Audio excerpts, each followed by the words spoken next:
ಇನ್ನು ದೆಹಲಿಯಲ್ಲಿ ಸಚಿವ ಸಂಪುಟ ರಚನೆಯ ಕಸರತ್ತು ನಡೀತಾ ಇದೆ. ಕಳೆದ 45 ನಿಮಿಷಗಳಿಂದ ನಿರಂತರವಾಗಿ ಸಭೆ ಆಗ್ತಾ ಇದೆ.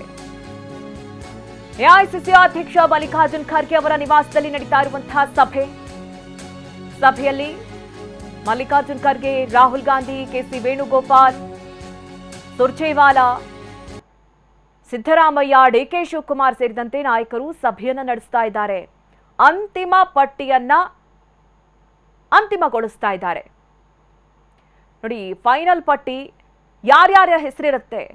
ಹಲವು ನಾಯಕರು ಈಗಾಗಲೇ ಬಂದು ಸಚಿವ ಸ್ಥಾನದ ಬೇಡಿಕೆ ಇಟ್ಟಿದ್ದಾರೆ. ದೆಹಲಿಗೆ ಹೋಗಿ ಲಾಭಿಯನ್ನ ನಡೆಸಿದ್ದಾರೆ.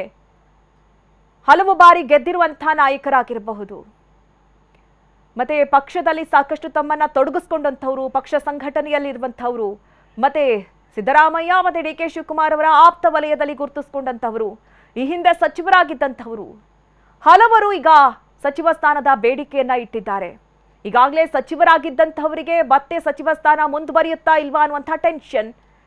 ಇನ್ನು ಹಲವು ಬಾರಿ ಗೆದ್ದಂತಹ ನಾಯಕರಿಗೆ ಅಥವಾ ಸಚಿವ ಸ್ಥಾನದ ಮೇಲೆ ಕಣ್ಣಿಟ್ಟವರಿಗೆ ನಾವು ಆಯ್ಕೆ ಆಗ್ತೀವಾ, ನಮಗೂ ಕೂಡ ಸಚಿವ ಸ್ಥಾನ ಸಿಗುತ್ತಾ ಇಲ್ವಾ ಅನ್ನುವಂಥ ಟೆನ್ಷನ್. ಈಗಾಗಲೇ ಹೈಕಮಾಂಡ್ ನಿರ್ಧಾರದಂತೆ ಏಜ್ ಬೇಸ್ಡ್ ಫಾರ್ಮುಲಾದ ಮೇಲೆ ಅಂತಿಮ ಪಟ್ಟಿ ನಡೆಯುತ್ತೆ, ಸಿದ್ಧವಾಗುತ್ತೆ ಅನ್ನುವಂಥ ಮಾಹಿತಿ.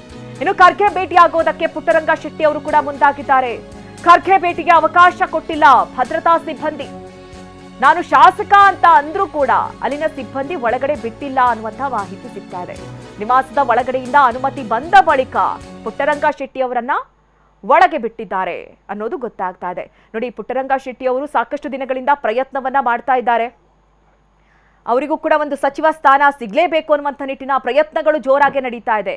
ಇವತ್ತು ಒಂದ್ ಕಡೆ ಅಲ್ಲಿ ಹೈ ವೋಲ್ಟೇಜ್ ಸಭೆ ನಡೀತಾ ಇದೆ. ಕಳೆದ 45 ನಿಮಿಷಗಳಿಂದ ನಿರಂತರ ಸಭೆ ಆಗ್ತಾ ಇರುವಂತದ್ದು. ಫೈನಲ್ ಪಟ್ಟಿಯನ್ನ ರೆಡಿ ಮಾಡ್ತಾ ಇದ್ದಾರೆ ನಾಯಕರು. ಇದರ ಮಧ್ಯದಲ್ಲಿ ಪುಟ್ಟರಂಗ ಶೆಟ್ಟಿ ಅವರು ಕೂಡ ನಾನು ಮಲ್ಲಿಕಾರ್ಜುನ್ ಖರ್ಗೆ ಅವರನ್ನ ಭೇಟಿ ಮಾಡಬೇಕು ಅಂತ ಹೇಳಿ ಹೋದ್ರು. ಆದ್ರೆ ಭದ್ರತಾ ಸಿಬ್ಬಂದಿಗಳು ಅವರನ್ನ ಬಿಟ್ಟಿಲ್ಲ. ಶಾಸಕ ಅಂತ ಹೇಳಿದ್ರೂ ಕೂಡ ಒಳಗಡೆ ಬಿಟ್ಟಿಲ್ಲ.